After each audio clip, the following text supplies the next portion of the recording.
Alright, so we've been looking at trigonomic ratios and how the sides are proportional, right, to our triangles. And so what we're going to look at now is going to be the law of sines and the law of cosines.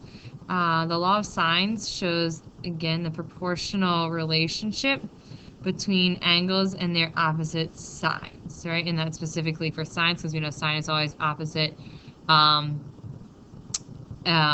sides. So we can use this to find any angle and measurement for any triangle. It doesn't matter if it's a right triangle or not.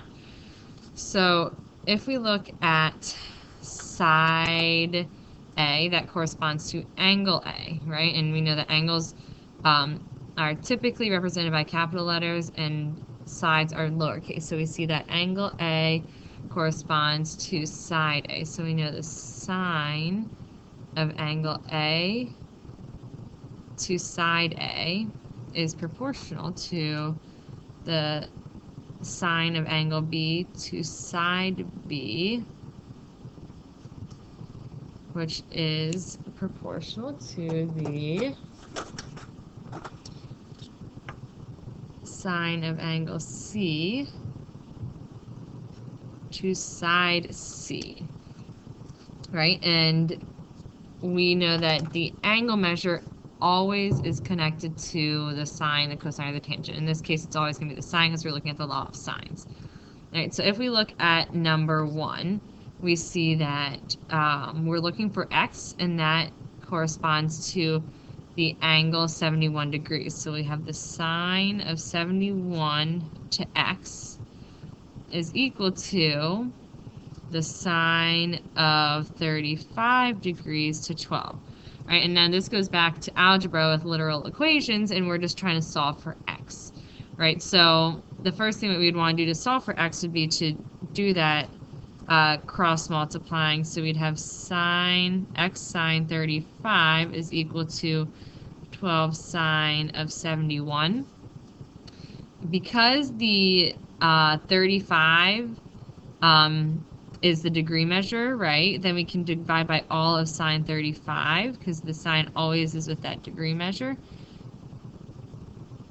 And then we can just plug that right into the calculator. So I have 12 sine of 71 divided by sine of 35, and we should get 19.8. So x is equal to 19.8. Now, if we are looking at question number 2, we see question number 2 where we're looking for an angle. All right, so for the angle, we're still looking at the corresponding side, so that corresponds to 15.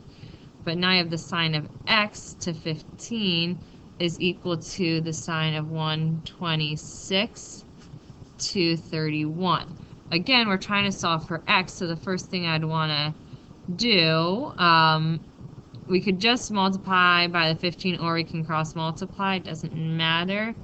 I'm going to cross multiply here, so I have the 31 sine of x is equal to 15 sine of 126. Alright, so now what we realize here is we have this 31 sine, right? I can't just divide by 31 sine right now because the sine, whenever you want it with a degree measure, right? And whenever we were solving for the degree before, we had to do just divide by sine, and we'd have that sine of -1. So here you want to divide by the 31 first.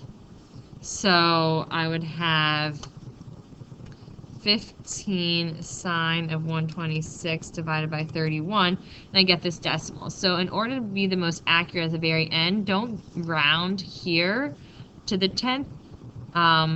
Give me probably about 4 decimals. So we have about 0.3915.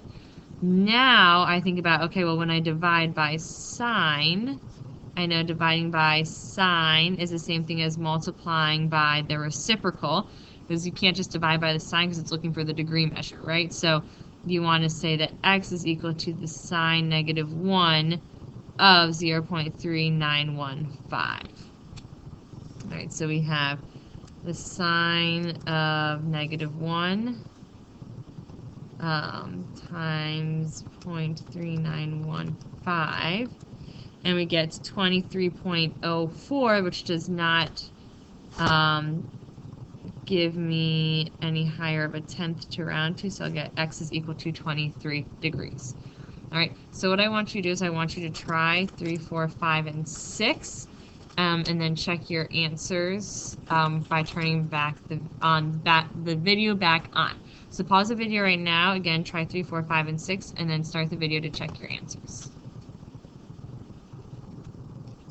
All right, so you should have recorded or solved, and this is what you would have gotten for 4, 5, and 6. 3, 4, 5, and 6, 38.8 degrees for 3, 14 for 4, 23 for 5, and 59.1 degrees for 6. All right, that concludes the law of sines. And what I want you to do is open up the video for law of cosines afterwards, after we complete this video, and watch that one as well. All right, see you in the law of cosines.